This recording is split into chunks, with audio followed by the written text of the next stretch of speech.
نحمده ونصلي على رسوله الكريم أما بعد فأعوذ بالله من الشيطان الرجيم بسم الله الرحمن الرحيم يرفع الله الذين آمنوا منكم والذين أوتوا العلم درجات وقال النبي صلى الله عليه وسلم فقيه واحد أشد على الشيطان من ألف عابد صدق الله العظيم وصدق رسوله النبي الكريم۔ ہمارے اس کورس کا مقصد مقام تحفظ علوم نبوت کورس علم اور اہل علم کے مقام کو سمجھانا ہے۔ اہل علم کو ہی ورثہ انبیاء کہا گیا ہے۔ ہر مسلمان کو اس بات کا علم ہے کہ ایمان قبول کر لینے کے بعد سب سے اہم چیز علم دین کو حاصل کرنا ہے، کیونکہ جو چیزیں ایمان میں مطلوب و مقصود ہیں، جن پر عمل کرنے سے ایمان میں کمال آتا ہے، وہ چیزیں دین کے علم کے بغیر حاصل نہیں ہو سکتی۔ یہی وجہ ہے کہ امام بخاری رحمہ اللہ نے کتاب الایمان کے فوراً بعد متصل علم سے متعلق احادیث کو جمع فرمایا۔ اسی طرح صاحب مشکات نے جب مشکات شریف کی تالیف کی تو کتاب الایمان کے بعد کتاب العلم کو جگہ دی۔ اللہ رب العالمین کے نزدیک علم دین بہت ہی افضل چیز ہے۔ صاحب علم کا بھی مخصوص ترین مقام ہے۔ قرآن پاک میں ارشاد باری تعالیٰ ہے هل يستوي الذين يعلمون والذين لا يعلمون، کہ جاہل آدمی خواہ کتنے ہی بڑے منصب پر فائز ہو، کتنی ہی زیادہ عبادت اور ریاضت کر لے، لیکن وہ صاحب علم کے مقام کو پالے، یہ ناممکن ہے، یہ محال بات ہے۔ اللہ تعالیٰ نے عالم دین کی عزت، عالم دین کی توقیر کے لیے، اس کے حق میں دعائیں مغفرت کرنے کے لیے ساری کائنات کو لگا رکھا ہے۔ اسی کے ساتھ وہ میدان محشر میں اللہ رب العالمین اس عالم کو ایسے انعامات سے سرفراز فرمائیں گے، ایسے انعامات سے سرفراز کرنے کا وعدہ فرمایا ہے جن کو سن کر فرشتے تک رشک کرتے ہیں۔ لیکن جس طرح اہل علم کا مقام بلند ہے، جس طرح اہل علم کا بلند و بالا مقام و مرتبہ ہے، اسی طرح ان کی ذمہ داریاں بھی بہت زیادہ ہیں۔ جس طرح ان کے چھوٹے چھوٹے کاموں پر، عالموں کے، اہل علم کے چھوٹے چھوٹے کاموں پر بے حد بشارتیں دی گئی ہیں، اسی طرح مفوضہ ذمہ داری سے کنارہ کشی کی صورت میں ان کے لیے سخت ترین وعیدیں بھی ہیں۔ ایسے صورت میں ہونا تو یہ چاہیے تھا کہ عالم دین، علماء کرام اس دنیا کے اندر قابل رشک بن کر رہتے، لیکن آج اہل علم کا ایک بہت بڑا طبقہ اپنے مقام و مرتبہ کو فراموش کر کے، اپنی فضیلتوں اور عظیمتوں کو نظر انداز کر کے، کوتاہیوں کی صورت میں وارد شدہ وعیدوں اور دھمکیوں سے تغافل برت کر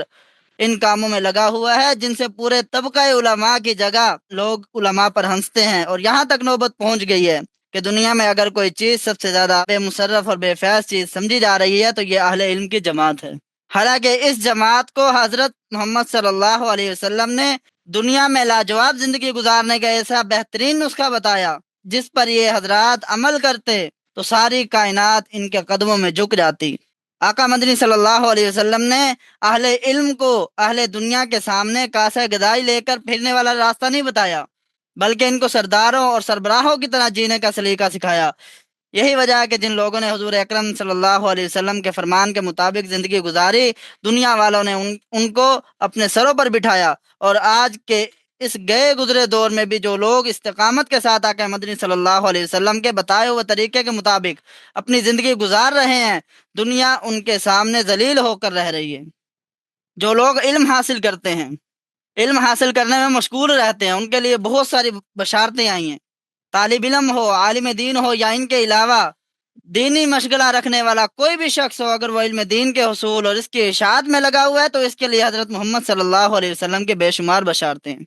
ایک موقع پر آپ صلی اللہ علیہ وسلم نے ارشاد فرمایا لَن يَشْبَعُ الْمُؤْمِنُ مِنْ خَيْرِ سَمِعَهُ حَتَّى يَكُونَ مُنْتَهَاهُ الْجَنَّةِ، مومن کا پیٹ خیر کی بات سننے سے کبھی نہیں بھرتا یہاں تک کہ وہ جنت میں پہنچ جائے۔ تو آپ صلی اللہ علیہ وسلم کے اس فرمان کا مطلب یہ ہے کہ جس شخص نے اپنی ساری زندگی طلب علم میں لگا دی، اس کو جنت کی بشارت ہے۔ اسی حدیث کو پیش نظر رکھتے ہوئے بہت سارے اولیاء کرام ساری زندگی طالب علم ہی رہے۔ ایک موقع پر آپ صلی اللہ علیہ وسلم نے طلب علم کی اہمیت بیان کرتے ہوئے فرمایا کہ جو شخص طلب علم کے لیے نکلا تو وہ جب تک واپس نہ آ جائے اللہ کی راہ میں لڑنے والے مجاہد کی طرح ہے، کیونکہ جس طرح مجاہد اللہ کے دین کو زندہ کرنے کے لیے اپنا سب کچھ قربان کر دیتا ہے، اسی طرح طالب علم بھی احیاء دین کے مقصد سے اپنا سب کچھ قربان کرتا ہے، اپنے والدین کو قربان کر دیتا ہے، والدین سے جدا ہو جاتا ہے، اپنے گھر سے جدا ہو جاتا ہے، اپنے وطن سے جدا ہو جاتا ہے۔ لہذا فرمان نبوی صلی اللہ علیہ وسلم کے مطابق طالب علم گھر واپس آنے تک مجاہد کی مانند ہے۔ مجاہد ادھر کافروں سے لڑ رہا ہے، مشقتیں برداشت کر رہا ہے، لیکن ادھر جو طالب علم ہے وہ اس مجاہد کے جیسا اسے بھی اجر مل رہا ہے۔ کیوں؟ اس لیے کہ اس نے بھی اپنے وطن کو چھوڑ دیا، اپنے گھر والوں کو چھوڑ دیا، صرف حصول علم کے لیے، اللہ رب العالمین کی رضا حاصل کرنے کے لیے اپنے گھر بار کو چھوڑ کر اللہ رب العالمین کے راستے میں نکل آئے۔ یہ بات سمجھ لے کہ طالب علم کے بعد اگر طالب علم اس نے طلب علم کے لیے، علم کی طلب کے لیے باہر نکلا، گھر سے گھر بار چھوڑ کے گیا، لیکن جب وہ واپس آ گیا، گھر واپس کر کے علم کو حاصل کر کے واپس آ گیا، تو اس کے مقام و مرتبہ میں کچھ کمی نہیں ہوگی بلکہ اضافہ ہو جائے گا، اس لیے کہ اب وہ عالم دین ہو گیا ہے، اور عالم دین انبیاء کرام علیہم الصلاۃ والسلام کے وارث ہوتے ہیں۔ اللہ کے نبی صلی اللہ علیہ وسلم جن کی سچائی اور راست گوئی کی دوست و دشمن ہر شخص نے تصدیق کی، جن کی ہر بات کے واقعے کے مطابق ہونے کا یقین ہر مسلمان کا عقیدہ جز ہے، انہوں نے فرمایا کہ من یرید اللہ بہ خیرا یفقہہ فی الدین، کہ اللہ رب العالمین جس کسی کے ساتھ خیر کا ارادہ فرماتے ہیں اس کو دین کی بصیرت عطا فرماتے ہیں۔ تو دین میں بصیرت بڑی خوش نصیبی کی بات ہے۔ اس حدیث سے نہ صرف تفقہ فی الدین کی عظمت معلوم ہوئی بلکہ یہ بات بھی معلوم ہوتی ہے کہ ایسا کمال ہے، تفقہ فی الدین ایسا کمال ہے جو اللہ تعالی ہر کس ناقص کو عطا نہیں فرماتے۔ جس کو دین کی بصیرت حاصل ہو جائے اس کو اپنے آپ کو نہایت خوش نصیب سمجھنا چاہیے، اس نعمت پر اللہ رب العالمین کا شکر ادا کرنا چاہیے۔ نبی کریم صلی اللہ علیہ وسلم کی اس بشارت کی بنا پر پورے اطمینان سے یہ بات کہی جا سکتی ہے کہ ایسے تو کوئی انسان یہ نہیں بتا سکتا کہ خداوند قدوس کے اس کے ساتھ کیا معاملہ ہوگا، لیکن فقیہ اس حدیث کے پیش نظر یہ کہہ سکتا ہے کہ اللہ رب العالمین کا میرے ساتھ خیر کا ارادہ ہے۔ کیوں؟ کیونکہ اس نے تفقہ فی الدین اس شخص کو عطا کر دیا ہے۔ ہر انسان کے اندر کوئی نہ کوئی خوبی ہوتی ہے، کوئی نہ کوئی اچھائی ہوتی ہے۔ اگر کوئی شخص اپنی خوبیوں میں نکھار پیدا کرنا چاہتا ہے تو اس کو علم دین حاصل کرنا چاہیے۔ علم دین سے خوبیوں میں جلال پیدا ہوتا ہے۔ ایک موقع پر آپ صلی اللہ علیہ وسلم نے فرمایا خیارہم فی الجاہلیہ خیارہم فی الاسلام اذا فقہوا، یعنی جو لوگ حالت کفر میں معزز سمجھے جاتے تھے، اگر وہ چاہتے ہیں کہ اسلامی معاشرے میں بھی ان کو عزت دی جائے، ان کو وہی عزت ملے، تو ان کے لیے سب سے مفید نسخہ یہ ہے کہ وہ احکام شریعہ کے عالم ہو جائیں۔ جب احکام شریعہ کے علم سے زمانہ جاہلیت کی خوبیوں میں نکھار آ جائے گا اور وہ کام کی بن جائیں گی تو لوگ ان کی عزت کرنا شروع کر دیں گے۔ تو ایک مسلمان کی عزت و عظمت اور اس کی سربلندی کا راز نہ صرف مال و دولت ہے بلکہ اس کی خیریت و عافیت اور اس کی ترقی کا انحصار احکام شریعہ کے علم اور اس کے مطابق عمل کرنے میں ہے۔ علم دین بہت بڑی نعمت ہے، اس کے حاصل ہونے پر جتنا بھی رشک کیا جائے کم ہے۔ نبی کریم صلی اللہ علیہ وسلم نے فرمایا دو طرح کے لوگ قابل رشک ہیں۔ ایک شخص تو وہ جو مال پا کر اسے اللہ کی راہ میں خرچ کرتا ہے۔ دوسرے شخص کے بارے میں فرمایا کہ دوسرا وہ شخص ہے جس کو اللہ رب العالمین نے دین کا علم عطا فرمایا ہو اور وہ اس علم کے مطابق فیصلے کرتا ہو اور اس علم کو لوگوں کو سکھاتا بھی ہو۔ اس حدیث سے یہ بھی معلوم ہوتا ہے کہ جس کو اللہ رب العالمین نے علم دین عطا فرمایا اس نے دین کے سکھانے اور اس کے مطابق فیصلہ کرنے میں بخل سے کام نہیں لیا تو یہ قابل رشک ہے۔ لوگوں کو اس کے نصیب کی بلندی اور اللہ رب العالمین کے یہاں اس کا مقام و مرتبہ کی رفعت پر جتنا رشک ہو کم ہے۔ اگر علم کو باقی رکھنا ہے، علم کو کیسے باقی رکھا جائے گا؟ علم کو باقی وہی لوگ رکھیں گے جن کے پاس علم ہوگا، جو اہل علم ہوں گے۔ علماء ہی کے مقام و مرتبہ کہ ان کے دم سے علم کا وجود ہے۔ اللہ رب العالمین اس دنیا سے علماء کو اٹھا لیں گے تو علم بھی خود بخود اٹھ جائے گا، اور علم کے اٹھ جانے کے سبب ہر جانب تاریکی پھیل جائے گی، کوئی صحیح راہ دکھانے والا نہ ہوگا، ہر شخص گمراہی کے عمیق غار میں سرتاب پیر غرق ہوگا۔ جو علماء کی جگہ بیٹھ کر ایسی ایسی باتیں بتائیں گے جن پر عمل کر کے وہ خود بھی گمراہ ہوں گے اور لوگوں کو بھی گمراہ کریں گے۔ آپ صلی اللہ علیہ وسلم کا ارشاد مبارک ہے کہ ان اللہ لا يقبض العلم انتزاعا ينتزعه من العباد ولكن يقبض العلماء، کہ اللہ رب العالمین دین کا علم اس طرح نہیں اٹھائیں گے کہ لوگوں کے اندر سے کھینچ لیں، بلکہ علماء کو اٹھا لینے کی صورت میں دین کا علم اٹھ جائے گا۔ یعنی علماء زندہ ہیں، ان کے سینوں سے علم نکال لیا جائے یہ نہیں ہوگا، بلکہ اللہ رب العالمین حاملین علم کو اٹھا لیں گے،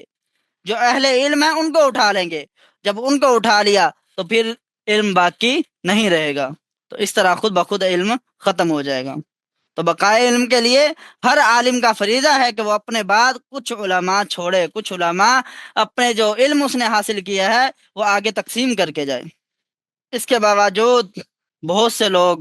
اس پرفتن دور میں کچھ لوگوں کی طرف سے یہ شور بھی سننے کو ملتا ہے، ان کی طرف سے یہ خوب بغلیں بجائی جا رہی ہیں، بھرپور ایک منظم تحریک چلاتے ہیں کہ نہ دینی مدارس کی ضرورت ہے اور نہ ہی ان تک جو علم پہنچا اس کو سیکھنے کی ضرورت ہے، اور نہ سمجھنے کی کوئی ضرورت ہے، اور نہ ان سے کچھ سیکھنے کی ضرورت ہے،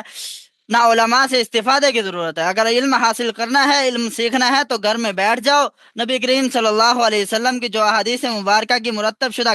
کتب ہیں، اگرچہ اس کا ترجمہ کسی پڑھے ہوئے مولوی نے کیا ہو، کسی پڑھے ہوئے عالم نے ہی کیوں نہ لکھا ہو، تم اسی ترجمے کو پڑھ لو، اسی کو سمجھو، اس کے مطابق اپنی زندگی گزارو۔ جہاں تعارض آ جائے، جہاں حدیث مبارکہ کے اندر بظاہر تعارض ہو جو صرف عالم سمجھا سکتا ہے، تو ادھر کیا کرنا ہے؟ ادھر ایک حدیث بظاہر کچھ کہہ رہی ہوگی، دوسری بظاہر کچھ کہہ رہی ہوگی، وہاں پر اہل علم اپنا اجتہاد کر کے جو رائے مرتب کریں، جو رائے قائم کریں، علماء کی کمیٹی بیٹھے، انہوں نے جو رائے مرتب کی،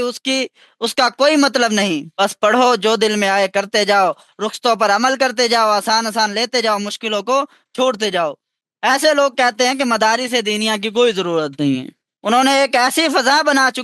چکے ہیں، وہ ایسی فضا بنا چکے ہیں کہ ایسی حالت میں ضرورت تھی کہ امت کی رہنمائی کی جائے، امت کو بتایا جائے کہ مدارس اہل علم نبی کریم صلی اللہ علیہ وسلم کے دور سے لے کر آج تک دینی معاشرے کی تشکیل میں اپنا کیا کردار ادا کرتے آئے ہیں، ان مدارس کے قیام کے مقاصد کیا ہیں، ان کی اہمیت اور ضرورت کیا ہے، ان مدارس میں نبی کریم صلی اللہ علیہ وسلم کی وراثت جو علم کی صورت میں تقسیم ہو رہی ہے، اس کی فضیلت کیا ہے، اس وراثت کے حاملین کے فضائل کیا ہیں، ان باتوں کو ذکر کیا جائے تاکہ امت کے دلوں میں علماء کی اہمیت اجاگر ہو جائے، علم کی اہمیت اجاگر ہو جائے۔ یقین مانیے کہ قرآن و حدیث کے اندر اس قدر کثرت سے علم اور اہل علم کے فضائل آئے ہیں کہ علماء نے انہیں جمع کر کر کے ان پر پوری پوری کتابیں لکھ دی ہیں،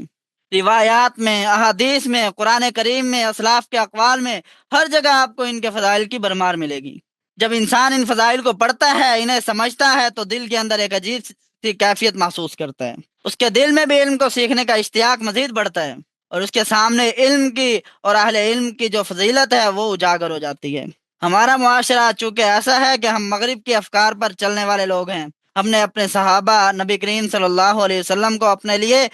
نمونہ بنانا چھوڑ دیا ہے، نعوذ باللہ۔ ہمیں اگر آج رہنمائی نظر آ رہی ہے تو رہنمائی ان لوگوں کے تلووں میں نظر آتی ہے جن کے بارے میں قرآن کا پکا فیصلہ ہے کہ اگر اسی حالت میں مرے تو جہنم ان کا ہمیشہ کے لیے ٹھکانہ ہے۔ قرآن صدا لگا رہا ہے کہ نبی کریم صلی اللہ علیہ وسلم کی زندگی میں اپنے لیے نمونہ تلاش کرو۔ اگر زندگی بنانا چاہتے ہو تو نبی کریم صلی اللہ علیہ وسلم کی احادیث بتلا رہی ہیں کہ حضور اکرم صلی اللہ علیہ وسلم کے صحابہ سے روشنی حاصل کرو۔ وہ ستارے ہیں، صحابہ وہ ستارے ہیں کہ اگر راستے بھٹک گئے ہو تو ان ستاروں سے راستہ لے کر چلو۔ نبی کریم صلی اللہ علیہ وسلم جو علم لے کر آئے، جو تعلیمات لے کر آئے، وہ حقیقی علم ہے، حقیقی تعلیمات ہیں جنہیں قرآن میں بھی علم کہا گیا، حدیث میں بھی علم کہا گیا۔ اسے سیکھو، اسے سمجھو، اس کے مطابق اپنی زندگی گزارو۔ لیکن چونکہ ایک ماحول ایسا بنا دیا گیا، مسلمانوں کو ذہنی طور پر مغرب کی طرف سے غلام بنا دیا گیا، دشمنوں نے اپنے اربوں خربوں ڈالر اس چیز پر لگائے، اور شروع دور سے دشمن کی کوشش رہی نبی کریم صلی اللہ علیہ وسلم کے زمانے کے یہودیوں سے لے کر آج تک کے جتنے بھی کفار ہیں اور جتنے بھی نصارہ ہیں، حضور صلی اللہ علیہ وسلم کے زمانے کے جتنے بھی نصارہ ہیں، سب نے کوشش کی۔ اللہ رب العالمین نے ان کے بارے میں کیا فرمایا؟ قرآن مجید کی آیت ہے، وَلَن تَرْضَىٰ عَنكَ الْيَهُودَ وَلَا النَّصَارَىٰ أَن تَتَّبِعَ مِلَّتَهُمْ، کہ ان سب کی کوشش کیا ہے؟ ان سب کی کوشش یہ ہے کہ مسلمان اصل مسلمان نہ رہیں۔ ان مسلمانوں کو ان کی نماز سے دور کرو تاکہ ان کی روحانی ترقی کمزور ہو جائے، ان مسلمانوں کو دین کے احکامات سے دور کرو، ان مسلمانوں کو جہاد سے دور کرو تاکہ دنیا پر وہ تسلط اور غلبہ حاصل نہ کر سکیں، اپنے دین کا پرچار پوری دنیا پر نہ کر سکیں، دنیا میں دین کے جھنڈے نہ گاڑ سکیں۔ جس طریقے سے ہو سکتا ہے ان مسلمانوں کو دین سے دور کرو، اور دین سے دور کرنے کی جو سازشیں ہیں اس کے اندر ایک بڑی سازش اور انتہائی سوچی سمجھی سازش جو ہے وہ یہ ہے کہ ان کو علماء سے دور کرو۔ ان کو مدارس سے دور کرو، جو کہ آج کل دین کے علم کو پھیلانے کا ایک مقبول ترین ذریعہ ہے، اور ایسا ذریعہ ہے کہ جن کے اوپر مکمل طور پر امت کا اعتماد ہے۔ ایسے وقت میں کچھ لوگ کھڑے ہوتے ہیں اور اپنے شور کو اتنا بڑھا چڑھا کر پیش کرتے ہیں کہ تمام لوگوں تک ان کی آواز پہنچتی ہے۔ بہت سے لوگ ان کے فتنے کا شکار نہ بھی ہوں تو ان کی طرف مائل ضرور ہو جاتے ہیں۔ یہ تقسیم نبی کریم صلی اللہ علیہ وسلم کے زمانے میں نہیں تھی۔ ایسے معاشرے میں انسان دین کیا سیکھے گا، کیسے سیکھے گا؟ دین کا علم کیسے حاصل کرے گا؟ گھر کے دروازوں سے باہر نکلے تو باہر انگریزوں کا نظام رائج ہے، ہر طرف بے پردہ خواتین، اور ایسے لوگ آپ کو نظر آئیں گے جو متبع شریعت نہیں ہوں گے۔ حالانکہ دین کا علم سیکھنا یہ نبی کریم صلی اللہ علیہ وسلم کی طرف سے اس کے بارے میں بتایا گیا کہ دین کے علم ہر مسلمان پر فرض ہے۔ بھائی نبی کریم صلی اللہ علیہ وسلم کی حدیث ہے، حضرت انس رضی اللہ عنہ کہ اس حدیث کے راوی ہیں کہ طلب العلم فریضۃ علی کل مسلم، کہ دین کا علم سیکھنا ہر مسلمان کے ذمہ فرض ہے۔ جو فرض عین ہے وہ ہے جس کی ہمیں روز ضرورت پڑے۔ نماز کے مسائل ہیں جو ہمارے ساتھ پیش آتے ہیں، اسی طرح کسی پہ زکوٰۃ فرض ہے تو زکوٰۃ کے مسائل ہیں۔ جو چیز اس پہ فرض ہوتی جا رہی ہے یا جس چیز کے اندر وہ انوالو ہو رہا ہے، اس چیز کے مسائل سیکھنا جو اس کے ساتھ پیش آتے ہیں وہ اس کے اوپر فرض عین ہے۔ کوئی تاجر ہے تو تجارت کے دینی مسائل اسے معلوم ہونے چاہیے تاکہ اسے پتہ ہو کہ میں جو تجارت کر رہا ہوں، بلکہ اس کے لیے سیکھنا فرض عین ہے کہ جو تجارت وہ کر رہا ہے اس تجارت کے اندر جو روز مجھے مسائل پیش آ رہے ہیں، جو روز اسے مسائل پیش آ رہے ہیں، اسے اتنا تو پتہ ہو کہ شریعت کے مطابق ان کا حل کیا ہے، یا جو تجارت وہ کر رہا ہے کیا یہ شریعت کے مطابق ہے بھی یا نہیں ہے۔ لیکن اس چیز سے انسان اتنا دور چلا گیا کہ جو چیز جی میں آ رہا ہے کر رہا ہے۔ دنیا کے اندر جو نظام رائج ہو گیا، بس سمجھا بس یہ سارے لوگ کر رہے ہیں تو ہم اس نظام کے پیچھے چلیں اور ہم بھی اس طرح کا کام کریں۔ یہ نہیں دیکھا کہ شریعت میں یہ حلال ہے یا حرام ہے، آسان سے آسان ترین کی تلاش میں پھر رہے ہیں اور وہاں بھی مارے کھا رہے ہیں۔ حلال حرام کی کوئی تمیز نہیں، حلال اور حرام کو ایسا خلط کر کے رکھ دیا کہ اکثر لوگوں کے مالوں میں جو ہے وہ حرام مل چکا ہے، غالب آ چکا ہے۔ بہت سے لوگ ایسے ہیں جو تو ایسے میں جب یہ حرام مال جائے گا، اولاد کے پیٹ میں جائے گا، اپنے پیٹ میں جائے گا، تو پھر ہم دین کا نور کیسے حاصل کر سکتے ہیں؟ دین کا علم جو ہے، اس علم کا نور ہم کیسے حاصل کریں گے؟ نبی کریم صلی اللہ علیہ وسلم کی جو روحانیت ہم تک منتقل ہوتی چلی آئی ہے وہ کیسے ہم حاصل کریں گے؟ حالانکہ اہل علم کے بارے میں نبی کریم صلی اللہ علیہ وسلم نے اس کثرت سے فضائل ارشاد فرمائے ہیں۔ ان فضائل کے ارشاد فرمانے میں ایک بڑی حکمت یہ ہے کہ لوگ اس کی طرف راغب ہوں، دین کا علم سیکھیں۔ نبی کریم صلی اللہ علیہ وسلم کی جو ذمہ داری ہے، نبی کریم صلی اللہ علیہ وسلم کی جو ذمہ داریاں لے کر آئے نبی کریم صلی اللہ علیہ وسلم، ان ذمہ داریوں میں سے ایک بڑی ذمہ داری یہ ہے وَيُعَلِّمُهُمُ الْكِتَابَ وَالْحِكْمَةَ، کہ لوگوں کو کتاب کی تعلیم دو اور لوگوں کو حکمت کی تعلیم دیں، یعنی لوگوں کو کتاب کا علم سکھائیں۔ تعلیم کہتے ہیں علم سکھانے کو۔ حضور نبی کریم صلی اللہ علیہ وسلم علم سکھانے کی ذمہ داری لے کر آئے۔ نبی کریم صلی اللہ علیہ وسلم دنیا سے چلے گئے اور فرمایا کہ میرے بعد تم جن سے علم حاصل کرو گے وہ جو میرے ورثاء ہیں وہ علماء کرام ہیں، علماء کرام سے علم سیکھو۔ حدیث میں آتا ہے، مسند احمد نے بھی یہ حدیث بیان فرمائی، ترمذی میں بھی، ابو داؤد اور دیگر کتب کے اندر بھی یہ روایت موجود ہے کہ علماء جو ہیں وہ انبیاء کرام کے وارث ہیں۔ جو انبیاء کرام کے وارث ہیں وہ دینار اور درہم کا وارث نہیں بناتے، انبیاء کرام دینار اور درہم کا وارث نہیں بناتے، دنیا کے اس حقیر مال کا وارث نہیں بناتے۔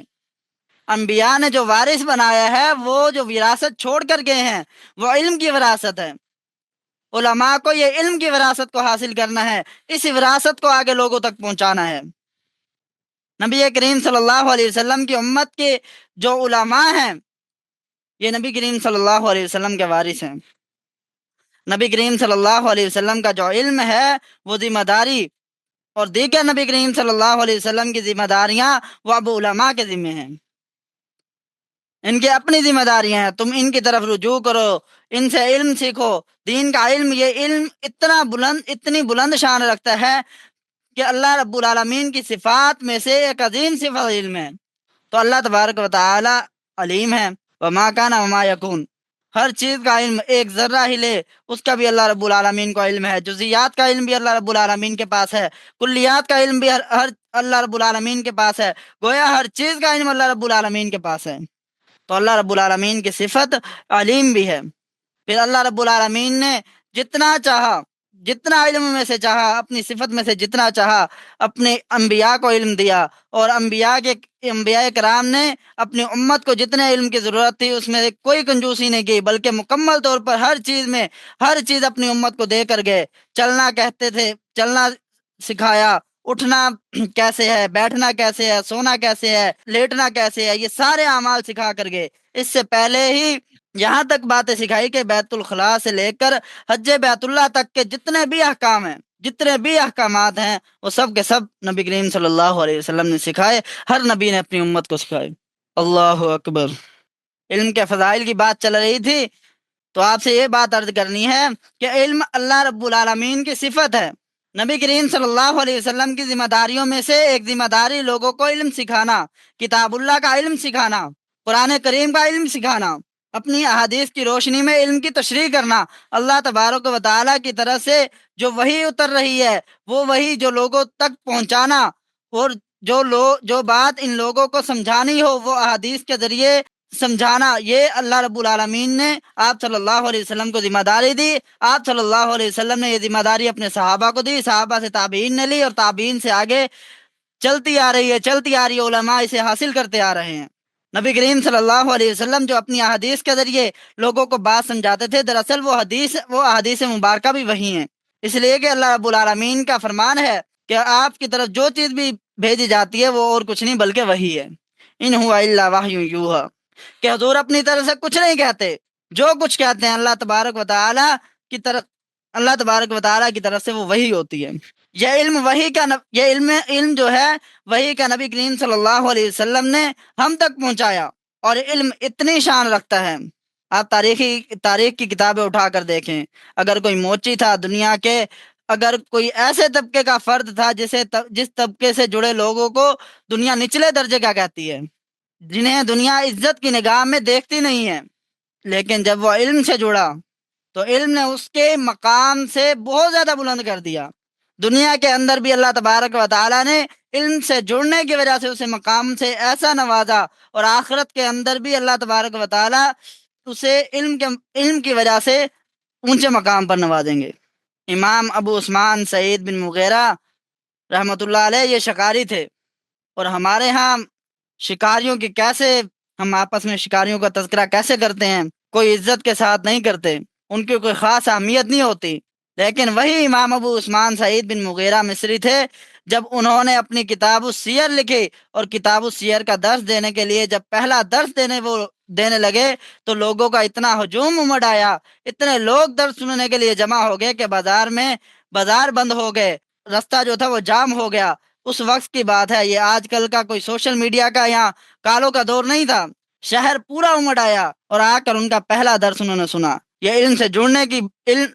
جڑنے کی وجہ سے ان کو یہ نسبت حاصل ہوئی، جو عالم بن گیا۔ نبی کریم صلی اللہ علیہ وسلم کی حدیث ہے کنز العمال کی کتاب میں کہ نبی کریم صلی اللہ علیہ وسلم نے ارشاد فرمایا، اکرم العلماء فإنہم ورثۃ الانبیاء، کہ علماء کا اکرام کرو، علماء کی عزت کرو، کیوں؟ فإنہم ورثۃ الانبیاء، اس لیے کہ وہ انبیاء کے وارث ہیں، علماء کو عزت دو۔ یہی وجہ ہے کہ انبیاء کرام کے وارث ہیں، انہوں نے انبیاء کرام سے وراثت پائی ہے، میراث پائی ہے۔ انبیاء کرام کا وارث ہونا کوئی چھوٹی اور معمولی بات نہیں ہے، اس وجہ سے اکرام بنتا ہے ان کو عزت دو، ان کی حوصلہ افزائی کرو، ان کی عزت افزائی کرو۔ ایسا نہ ہو کہ کہیں تم انہی علماء پر تانا کشی کرنا شروع ہو جاؤ، انہی علماء کو اپنی باتوں کا اور اپنے الفاظ کا نشانہ بنانا شروع ہو جاؤ، نہیں، بلکہ کیا کرنا ہے تم نے؟ اکرم علماء کا اکرام کرنا ہے، علماء کو عزت دینی ہے۔ کیوں دینی ہے؟ اگلے مصرے میں بتا دیا، فإنہم ورثۃ الانبیاء، کہ وہ انبیاء کے وارث ہیں، انہوں نے انبیاء کا علم حاصل کیا ہے، انہوں نے انبیاء سے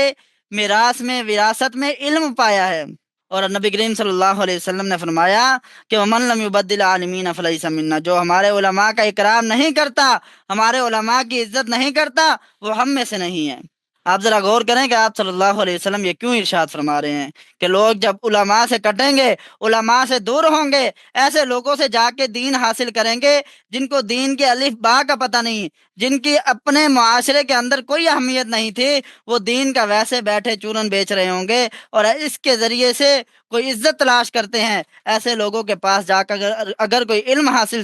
کرے گا، علم سیکھے گا، تو ایک تو وہ خود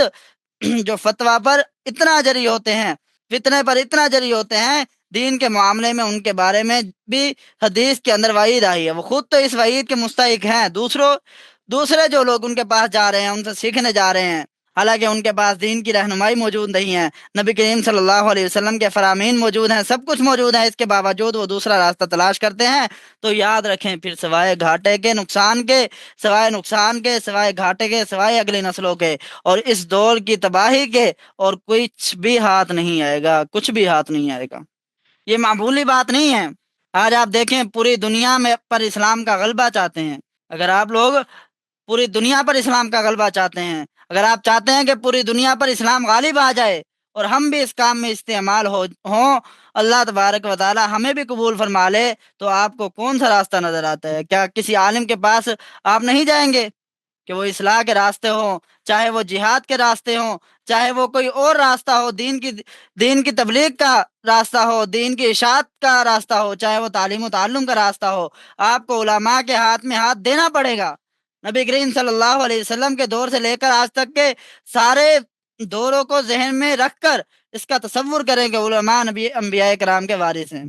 ان کا اکرام نبی کریم صلی اللہ علیہ وسلم کی احادیث سے ثابت ہے۔ اللہ تبارک و تعالی خود فرما رہے ہیں، یرفع اللہ الذین آمنوا منکم والذین اوتوا العلم، کہ اللہ تبارک و تعالی ان لوگوں کے رتبے بلند فرماتے ہیں، ان لوگوں کو اٹھاتے ہیں جو تم میں ایمان والے ہیں، اور دوسرے نمبر پر وہ لوگ ہیں، ایمان والوں میں سے وہ ایمان والے جن کو علم دیا گیا، درجات اللہ رب العالمین ان کے درجات بلند فرماتے ہیں۔ اب اس آیت کے اندر ذرا غور کریں، اللہ رب العالمین صرف یہ بھی تو فرما سکتے تھے یرفع اللہ الذین آمنوا منکم درجات، کہ اللہ رب العالمین تم میں سے ایمان والوں کے درجے بلند فرماتے ہیں، لیکن ایمان والوں کے بعد اہل علم کا ذکر بھی کیا کہ ایمان والوں کے اور اہل علم کے درجے بلند فرماتے ہیں۔ اہل علم تو ایمان والوں میں شامل تھے، پھر اللہ رب العالمین فرماتے ہیں کہ اللہ رب تبارک و تعالی ایمان والوں کے درجے بلند فرماتے ہیں، تو اہل علم تو ایمان والوں میں خود بخود شامل ہو جاتے ہیں، لیکن اللہ رب العالمین نے ان ایمان والوں کو عمومی طور پر ذکر کیا، پھر اس کے بعد خاص طور پر جو اہل علم کا ذکر کیا ہے، یہ اس بات کی دلیل ہے، اس بات کی طرف اشارہ ہے کہ اللہ رب العالمین نے اہل علم کو ایک عظیم مقام نصیب فرمایا ہے۔ ہم بھی جب آپس میں باتیں کر رہے ہوتے ہیں اور عمومی بات کریں، اس کے اندر سے ایک دو فردوں کو خاص نام لے کر ان کا ذکر کریں، تو اس کا مطلب کیا ہوتا ہے؟ مطلب یہ ہوتا ہے کہ ان کی کوئی خصوصیت ہے جن کی وجہ سے ان کا نام لیا جا رہا ہے، ان کے درجات کی بلندی کا ذکر کیا جا رہا ہے۔ درجات کی بلندی میں اللہ رب العالمین نے پہلے ایمان والوں کا ذکر کیا اور انہی کے ساتھ پھر اہل علم کو خاص کر کے اللہ رب العالمین نے ذکر کیا کہ آپ آج سے جیسے عرض کیا، اس علم کو سیکھنے کے لیے صرف اگر انسان ان احکامات پہ عمل کرتے ہوئے اس علم کو سیکھنے کے لیے اگر گھر سے نکلتا ہے، تو نبی کریم صلی اللہ علیہ وسلم نے ارشاد فرمایا وہ اللہ کے راستے میں ہے، فہو فی سبیل اللہ۔ نبی کریم صلی اللہ علیہ وسلم نے اس شخص کے بارے میں فرمایا کہ جو علم کو سیکھنے کے لیے گھر سے نکلا تو ایسے ہے جیسے اللہ کے راستے میں حتیٰ یرجع، یہاں تک کہ وہ لوٹ آئے۔ تو فی سبیل اللہ کا یہ جو جملہ ہے، یہ اصطلاح حدیث کے اندر اور قرآن کی اصطلاح کے اندر، قرآن کے اندر جو عمومی طور پر استعمال ہوتا ہے، یہ جہاد فی سبیل اللہ کے لیے استعمال ہوتا ہے۔ حضور اکرم صلی اللہ علیہ وسلم رسول اللہ صلی اللہ علیہ وسلم نے علم حاصل کرنے والے کو جہاد میں جانے والے کے برابر کی فضیلت بیان فرمائی ہے کہ جہاد بہت افضل عمل ہے، اسلام میں کوئی بھی عمل جہاد کی اس چوٹی کا نہیں ہے۔ نماز ہے وہ سب سے اہم ہے، جہاد ہے یہ سب سے افضل ہے۔ اس عمل کے ساتھ جا کے طالب علم کو ملایا کہ ایک مجاہد ہے، گھر سے نکل رہا ہے، جہاد کے لیے نکل رہا ہے، سفر کی صعوبتیں برداشت کر رہا ہے، گھر سے دوری برداشت کر رہا ہے، اور وہاں جا کر اللہ تبارک و تعالیٰ کے راستے میں، میدان میں اللہ رب العالمین کے راستے میں جا رہا ہے، اللہ رب العالمین کے راستے میں میدان کے اندر سرحدوں پر پڑا ہوا ہے، اللہ رب العالمین کی رضا کی خاطر وہ اللہ کے دشمنوں سے لڑ رہا ہے، اپنے نفس سے لڑ رہا ہے، ہر طرح کی فکروں کے ساتھ اس کا مقابلہ ہے، اور دوسری طرف ایک طالب علم ہے، اس طالب علم کی بھی اس مجاہد سے ایک گنا مشابت، ایک جیسی مشابت ہے۔ نبی کریم صلی اللہ علیہ وسلم نے ارشاد فرمایا، من خرج فی طلب العلم فهو فی سبیل اللہ حتی یرجع، کہ جو بندہ علم کی طلب میں نکلا وہ اللہ کے راستے میں نکلا یہاں تک کہ لوٹ آئے۔ حالانکہ مجاہد جیسا اجر مل رہا ہے اس طالب علم کو،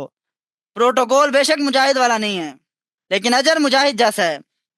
حضرت قیس بن کثیر رحمہ اللہ فرماتے ہیں کہ میں حضرت ابو درداء رضی اللہ عنہ کے ساتھ بیٹھا ہوا تھا، دمشق مسجد میں ایک شخص آیا، اس نے کہا، اے ابو درداء، حضرت ابو درداء رضی اللہ عنہ سے مخاطب ہو کر کہہ رہا ہے کہ میں آپ کے پاس حضور کے شہر سے آیا ہوں، دمشق کے علاقے میں جو حضور صلی اللہ علیہ وسلم کے شہر سے چل کے آیا، کہ حضور کے علاقے سے آیا ہوں اور وہ حدیث آپ سے سننے آیا ہوں۔ میں نے سنا ہے کہ آپ کو نبی کریم صلی اللہ علیہ وسلم کی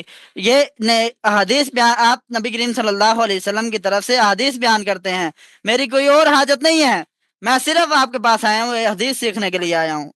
حدیث کیا ہے؟ وہ حدیث یہ ہے کہ نبی کریم صلی اللہ علیہ وسلم نے ارشاد فرمایا، جو شخص اللہ تبارک و تعالیٰ کے راستے میں علم حاصل کرنے کے لیے نکلا، کسی نے کوئی راستہ علم کے لیے طے کیا، اللہ رب العالمین اسے جنت کے راستوں میں سے ایک راستہ چلائیں گے۔ تو دوسری بات، حضور اکرم صلی اللہ علیہ وسلم نے یہ ارشاد فرمائی کہ جو فرشتے ہیں وہ اپنے پر بچھاتے ہیں طالب علم کی رضامندی کے لیے، اور اسی طرح عالم جو ہوتا ہے اس کے لیے آسمان اور زمین کی تمام مخلوقات اس کے لیے استغفار کرتی ہیں، اسی طرح عالم کے لیے پانی کے اندر مچھلیاں استغفار کرتی ہیں، اور اسی طرح کا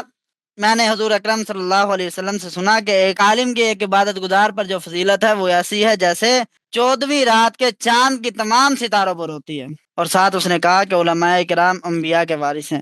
کہ انبیاء کرام نے نہ دینار کا وارث بنایا نہ درہم کا وارث بنایا، بلکہ انبیاء کرام نے اگر وارث بنایا ہے علماء کو تو وہ علم کا وارث بنایا ہے۔ تو اس حدیث سے علم کے اور عالم کے فضائل واضح ہوتے ہیں کہ کوئی علم سیکھ لے اور اس علم کو آگے سکھائے، اور علم سکھاتے ہوئے علم سکھایا اس نے، اور وہ علم کا سلسلہ آگے چل پڑا، اور وہ جو ہے دنیا سے چلا گیا، جس شخص نے علم سکھایا وہ دنیا سے چلا گیا۔ حضرت ابو ہریرہ رضی اللہ عنہ فرماتے ہیں کہ حضور اکرم صلی اللہ علیہ وسلم سے مروی ہے، حضور اکرم صلی اللہ علیہ وسلم ارشاد فرماتے ہیں کہ جب بندہ مر جاتا ہے تو اس کے مر جانے کے بعد، دنیا سے جانے کے بعد، اس کے سارے اعمال ختم ہو جاتے ہیں، کوئی عمل ایسا نہیں ہے جس کے ذریعے اس کے اعمال میں بڑھوتری ہو، سوائے 3 چیزوں کے۔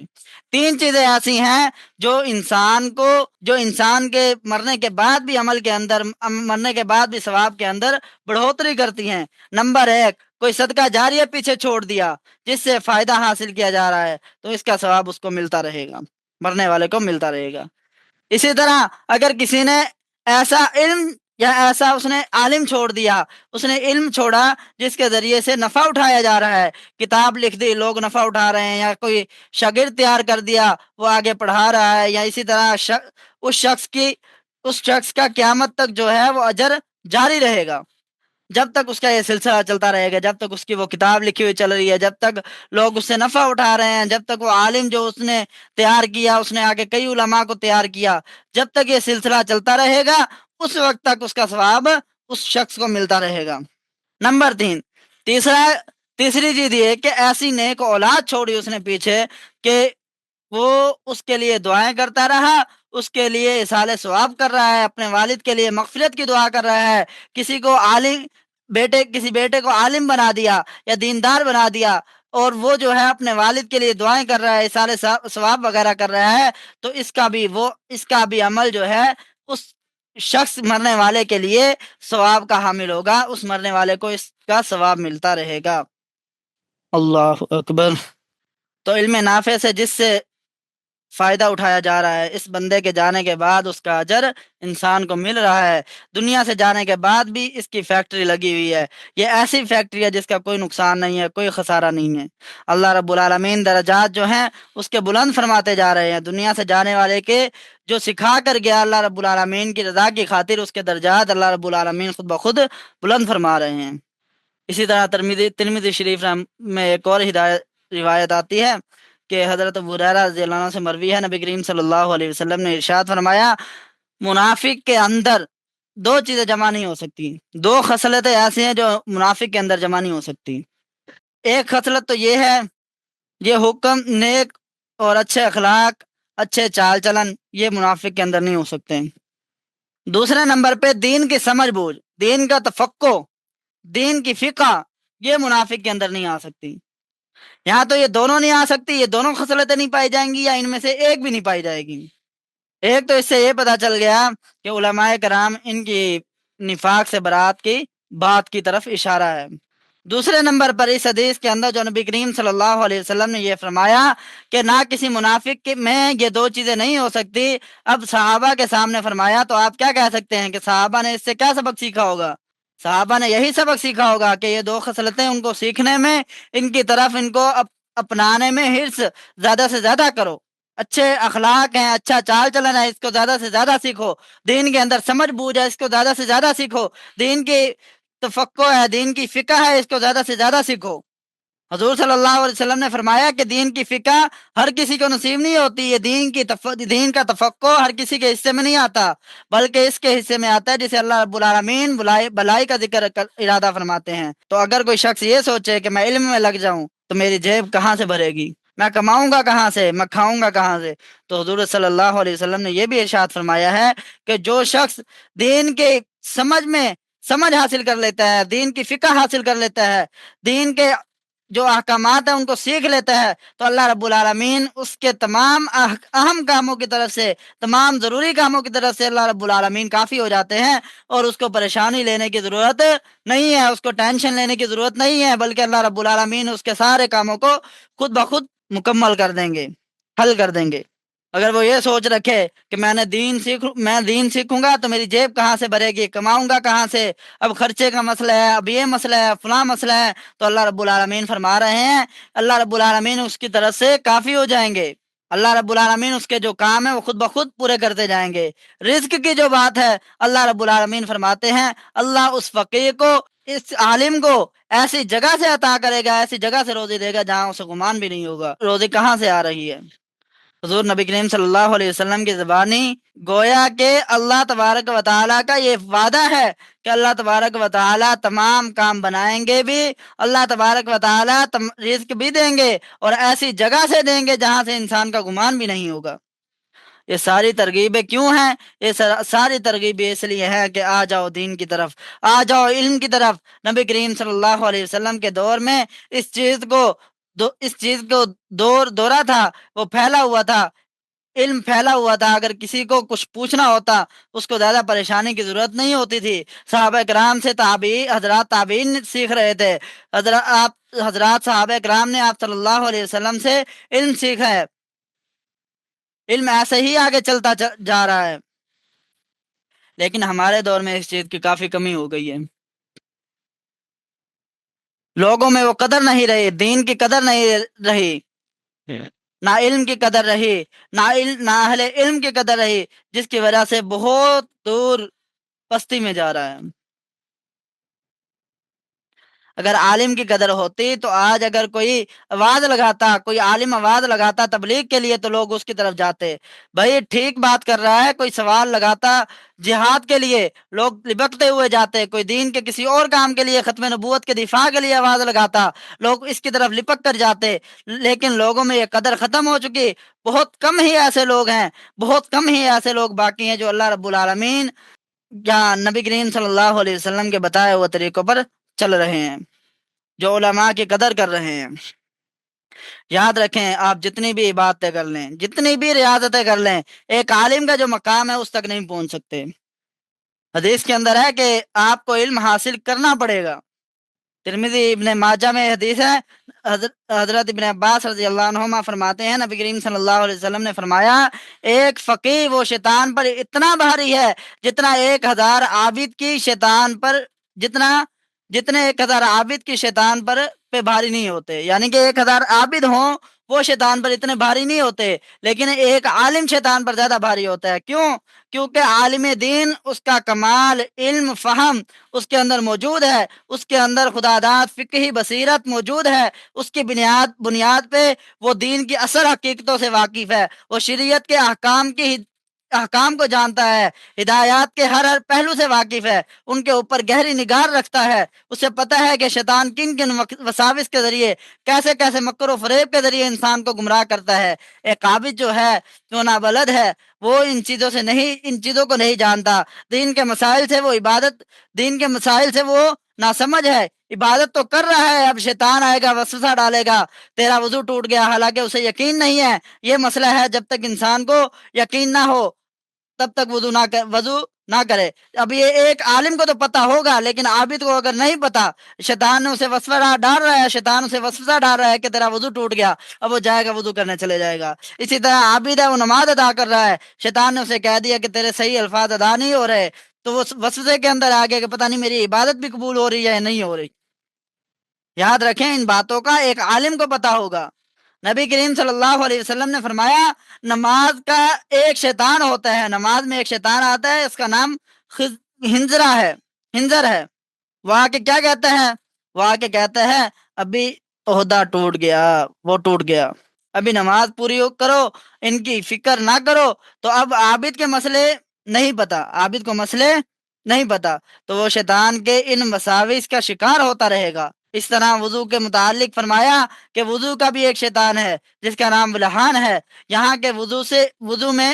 وہ آ کر وضو میں وسوسے ڈالتا ہے کہ یہ دونوں ترمذی شریف کی روایت کے اندر موجود ہے، جو آپ کے سامنے وضو کا شیطان اور اسی طرح نماز کا شیطان بتایا، یہ ترمذی شریف کی روایت کے اندر دونوں نام موجود ہیں۔ تو یہ وضو کا شیطان وضو میں آ کے وسوسے ڈالتا ہے اور آ کے بتائے گا، کوئی عابد اگر کسی عالم سے رجوع کر لے تو پھر وہ عالم اس کو صحیح مسئلہ بتا دے گا۔ وہ دیکھتا ہے عالم کے شیطان ان لوگوں کو کن چیزوں سے کن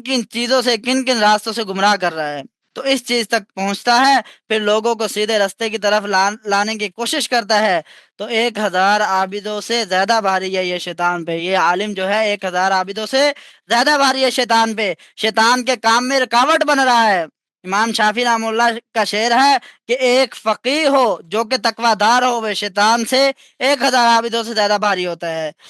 تو اس کورس کا مقصد اس کورس کا یہ ہے کہ ہمیں علم کی قدر معلوم ہو، اہل علم کی قدر معلوم ہو۔ ہم نے دین سیکھنا ہے، کن سے سیکھنا ہے، کیسے سیکھنا ہے، اور ہم حاصل کریں دین کا علم، کم از کم جو ضروری علم ہے، جو ہماری زندگی میں ہمارے ساتھ پیش آ رہا ہے، کم از کم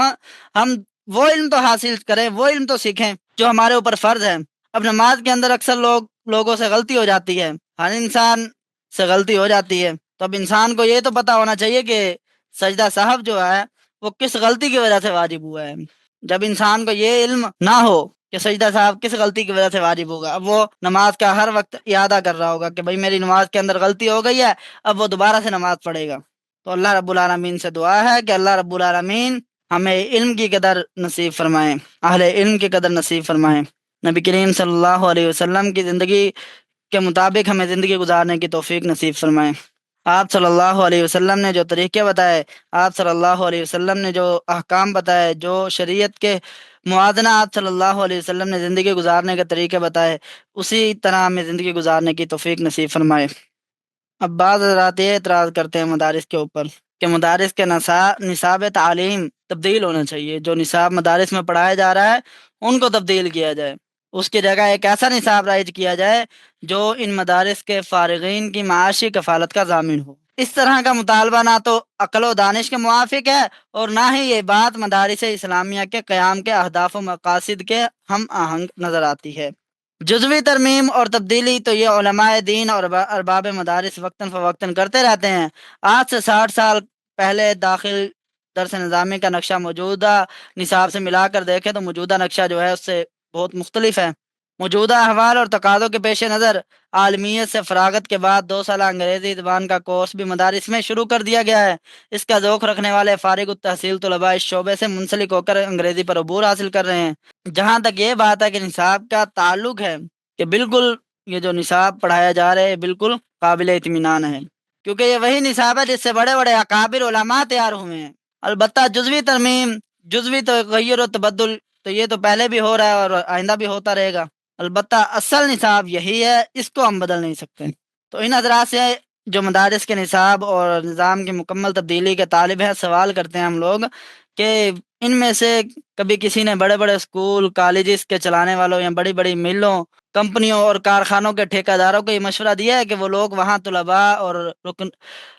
جو کارکن ہیں ان کو اس عصری تعلیم سے ہٹا کر یا کارخانے کی مصروفیت سے تھوڑا سا ٹائم علیحدہ کر کے ان کے اسلامی شعور کو بیدار اور زندہ رکھنے کے لیے دینی تعلیم کا بھی کوئی نظم و نسق کریں، تاکہ ان کی اس دنیا کے ساتھ ان کی آخرت کی سدھار کا بھی سامان تیار ہو جائے۔ مدارس کے نصاب پر تو اعتراض کر رہے ہیں یہ لوگ، کیا ان کی غور و فکر ان بڑی بڑی کمپنیوں، اسکول، کالجوں کی طرف بھی گئی ہے؟ امت مسلمہ پر مدارس کا بہت بڑا احسان ہے، بہت بڑا احسان ہے۔ جس طرح ایک انسان اپنی زندگی کی بقا کے لیے خوراک اور پوشاک کو ضروری خیال کرتا ہے، اسی طرح ایک حقیقی مسلمان اپنی اسلامی شناخت، تہذیبی خصوصیات اور معاشرتی امتیازات سے وابستگی اور اپنے ملی وجود کی حفاظت کو اس سے کہیں بڑھ کر اہمیت دیتا ہے۔ وہ کسی دام پر اپنے ملی تشخص اور اپنے امتیازات سے دستبردار نہیں ہو سکتا۔ چونکہ خوراک سے پیٹ اور پوشاک سے جسم کی حفاظت تو ہو سکتی ہے، لیکن ایک حقیقی مسلمان کے پاس اس کے پیٹ اور جسم کے ان تقاضوں اور ان مادی ضرورتوں کے علاوہ بھی ایک اور اہم چیز ہے، اور وہ ہے اس کا دین اور ایمان۔ مسلمان بھوکا تو رہ سکتا ہے، وہ اپنی تہذیبی خصوصیات سے دستبردار تو ہو سکتا ہے، تہذیبی خصوصیات سے دستبردار نہیں ہو سکتا۔ اگر وہ اس دین میں رہے گا تو وہ اپنی ان تمام خصوصیات کے ساتھ آج پوری دنیا میں مسلمانوں کو بحیثیت ایک ملت کے ختم کرنے کی کوشش کی جا رہی ہے۔ آج ہمارا دشمن ہمارے ملی وجود اور تہذیبی خصوصیات کو چن چن کر ختم کرنے پر تلا ہوا ہے۔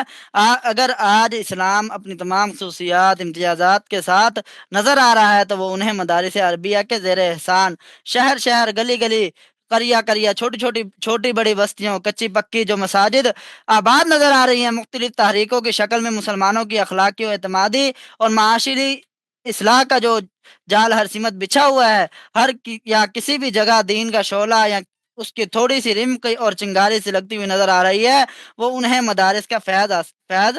کا اثر ہے۔ اگر ان مدارس کا وجود نہ ہوتا تو آج ہم موجود ہوتے، لیکن بحیثیت مسلم نہیں بلکہ ان حیوان نما انسان کے ان تمام درندہ صفت خصوصیات کے ساتھ ہم موجود ہوتے ہیں۔ یہ مدارس ہیں تو آج ہم انسانوں کی طرح جی رہے ہیں، مدارس ہیں تو یہ ہمیں سیدھے راستے پر لے کر آ رہے ہیں۔ ہمارے بچے انہی مدارس سے علم حاصل کر کے اپنے آنے والی نسلوں کو تربیت دیں گے۔ ان مدارس کا بہت بڑا احسان ہے۔ مدارس کی اہمیت و ضرورت پر ان کے احسان عظیم کا تذکرہ کرتے ہوئے علامہ سید سلیمان ندوی رقم یہ فرماتے ہیں کہ عربی مدرسوں کی جتنی ضرورت آج ہے، کل جب ہندوستان کی دوسری شکل ہوگی اس سے بڑھ کر ہوگی۔ یہ ہندوستان میں اسلام کی بنیاد اور مرکز ہوں گے۔ لوگ آج کی طرح کل بھی عہدوں اور ملازمتوں کے پھیر میں اور ارباب اقتدار کی چاپلوسی میں لگے ہوئے ہوں گے، اور یہی دیوانے آج کی طرح کل بھی ہوشیار رہیں گے۔ اس لیے یہ مدارس جہاں بھی ہوں، جیسے بھی ہوں، ان کا سنبھالنا اور چلانا مسلمانوں کا سب سے بڑا فریضہ ہے۔ حکیم الامت حضرت مولانا اشرف علی تھانوی رحمہ اللہ فرماتے ہیں کہ ان مدارس کے بارے میں یوں ارشاد فرماتے تھے کہ اس وقت مدارس علوم دینیہ کا وجود مسلمانوں کے لیے ایسی بڑی نعمت ہے کہ اس سے بڑھ کر متصور نہیں۔ دنیا میں اگر اسلام کے بقا کی کوئی صورت ہے تو یہ مدارس ہیں۔ اللہ رب العالمین سے دعا ہے کہ جو کچھ کہا، جو پڑھا، جو سنا، جو بات آپ لوگوں کو سمجھ آ گئی ہے، ان سب پر عمل کرنے کی توفیق نصیب فرمائے، اور مدارس اور علم اور اہل علم کی قدر نصیب فرمائے، اور جہاں تک ممکن ہو، جیسے بھی ممکن ہو، ان مدارس کی تحفظ کو، ان مدارس کو سنبھالیں۔ اگر کسی کا کوئی سوال ہے سبق کے حوالے سے تو پوچھ سکتے ہیں۔ آخر دعوانا الحمد للہ رب العالمین۔